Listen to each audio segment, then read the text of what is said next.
नमस्कार, खरी खरी में आपका स्वागत है। मैं हूं मृगेंद्र सिंह। आज आरक्षण पर हम फिर चर्चा करेंगे कि आरक्षण का जिन्न एक बार फिर बाहर आ गया है और वह जिन्न है ओबीसी आरक्षण। ओबीसी आरक्षण को लेकर सुप्रीम कोर्ट के निर्देश के बाद आज मध्य प्रदेश हाई कोर्ट में सुनवाई हुई। मध्य प्रदेश हाई कोर्ट के मुख्य न्यायाधीश न्यायमूर्ति संजीव सचदेवा और जस्टिस विनय सराफ की पीठ ने इसकी सुनवाई की और सभी पक्षों से कहा है कि 2 अप्रैल तक अपनी जो भी बातें हैं, जो कहना है, पेश करें और 16 अप्रैल को इस मामले में निर्णय हो सकता है। अब निर्णय होगा नहीं कह सकते, लेकिन जो ओबीसी आरक्षण का जिन्न एक बार फिर बाहर आ गया और जो बहुत पुराना मामला था 2019 के बाद से फिर एक बार वो तेज हो गया है कि ओबीसी आरक्षण को लेकर।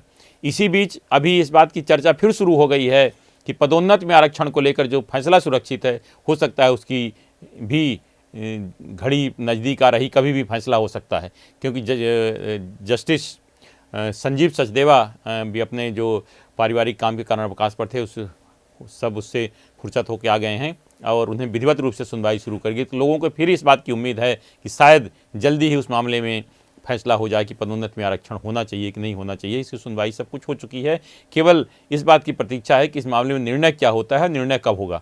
चूँकि इसी खंडपीठ को करना है, जो खंडपीठ हाई कोर्ट के पिछड़ा वर्ग आरक्षण के मामले की जो खंडपीठ सुनवाई कर रही है, उसी खंडपीठ ने सुनवाई की है पदोन्नत में आरक्षण के मामले में, जिसका कि फैसला आना है।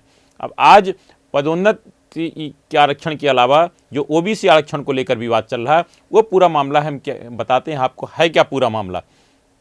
वर्ष 2019 में कमलनाथ सरकार एक अध्यादेश लाई थी जिसमें मध्य प्रदेश में ओबीसी आरक्षण को बढ़ाकर 27% करने का अध्यादेश लाई थी कमलनाथ सरकार ने, और फिर कानून का रूप दे दिया गया। अध्यादेश के बाद विधानसभा के पारित हो, कानून का रूप उसको दे दिया गया। जब इसका कानून का रूप दे दिया गया तो मध्य प्रदेश में आरक्षण 14 से 27 हो गया। तो अब जब आरक्षण बढ़ गया तो मध्य प्रदेश में वर्तमान में पिछड़े वर्ग के लिए 14% आरक्षण है। उसके बाद अनुसूचित जाति जनजाति के लिए है, 10% गरीब वर्ग के लिए है। उसमें आरक्षण अगर जब पिछड़ा वर्ग के लिए 27% कर दिया तो आरक्षण का प्रतिशत 64% हो गया, जो कि सुप्रीम कोर्ट के नियमों के खिलाफ है। नियम ये कहता है कि किसी भी स्थिति में आरक्षण 50% से ज़्यादा नहीं होना चाहिए। हालांकि कुछ राज्यों में संशोधन किया है, आरक्षण ज़्यादा हो गया है, लेकिन मध्य प्रदेश में अभी तक 50% के अंदर से 64% हो गया।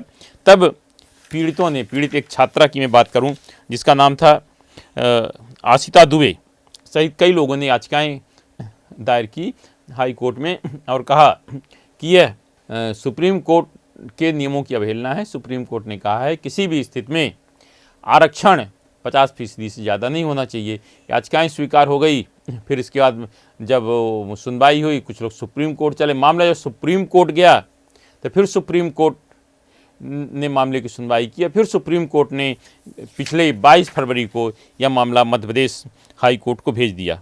अब 17 माह बाद इस मामले में फिर एक सुनवाई हो रही, क्योंकि सितंबर 2024 में आरक्षण में बाधित 10 याचिकाएं सुप्रीम कोर्ट को ने ट्रांसफ़र हो गई थी। फिर सुप्रीम कोर्ट ने सारी याचिकाओं को एक साथ यहाँ हाई कोर्ट को ट्रांसफ़र कर दिया है।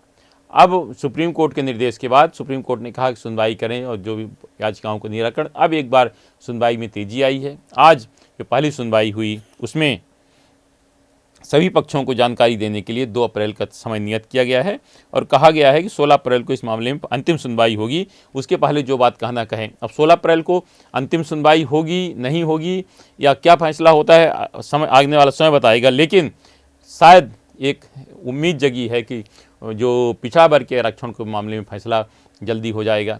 अगर 16 अप्रैल को इसमें फैसला होता है, क्या फैसला होगा नहीं कह सकते। फिर उसके बाद सुप्रीम कोर्ट का रास्ता खुला हुआ है और सुप्रीम कोर्ट लोग जाएंगे, फिर मामला अटक जाएगा।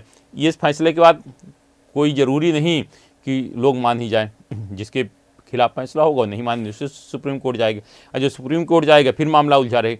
इसके चक्कर में क्या है कि मध्य प्रदेश में 14% पद 13% सब जगह खाली रखे गए हैं। जब कहा गया पिछड़े वर्ग 27%, अगर मान लें 100 लोगों की भर्ती होती है उसमें 13 पद खाली, तो हर विभाग के अगर 2000 कितने पद खाली हैं, इसमें आपके सैकड़ों बेरोजगारों को रोजगार भी छीन रहा और कोई फैसला भी नहीं हो पा रहा। साथ ही प्रशासनिक कार्य भी प्रभावित हो रहा। वैसे भी भर्ती नहीं हो रही, और जो भर्ती हो रही तो 13% अगर पद खाली रखे तो फिर स्थिति क्या बनती है। तो जो बात कही जा रही है कि बेहतर प्रशासनिक व्यवस्था बेहतर कैसे हो, तो आखिर कैसे हो सकती, जब पद ही नहीं, लोग काम ही नहीं करते, काम ही नहीं करेंगे तो कैसे होगा।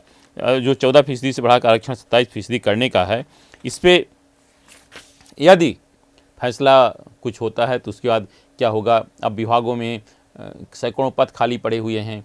अब पदोन्नति में आरक्षण न होने के कारण पता नहीं कितने पद खाली हैं। मध्य प्रदेश से कहा जाए तो प्रशासनिक ढांचा पूरी तरह से चरमा गया। अब पदोन्नति आरक्षण को लेकर मध्य प्रदेश से खराब स्थिति शायद ही किसी राज्य की हो। कहीं भी ऐसा नहीं है कि लाखों पद खाली पड़े हों, बेरोजगारों को रोजगार न मिलना हो, सिर्फ इस कारण कि आरक्षण का विवाद चल रहा है। कहीं पदोन्नति में आरक्षण है, कहीं ओबीसी आरक्षण है।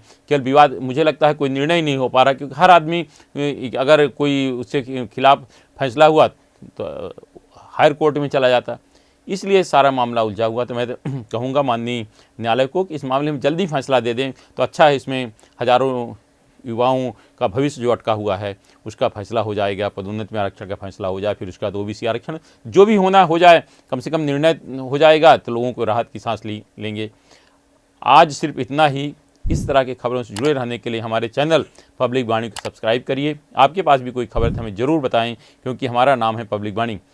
एक आपसे अनुरोध ज़रूर है कि आप कमेंट बॉक्स में हमें कमेंट करके ज़रूर बताइए कि पदोन्नति में आरक्षण होना चाहिए, नहीं होना चाहिए, और ओबीसी को 27% आरक्षण मिलना चाहिए या नहीं मिलना चाहिए।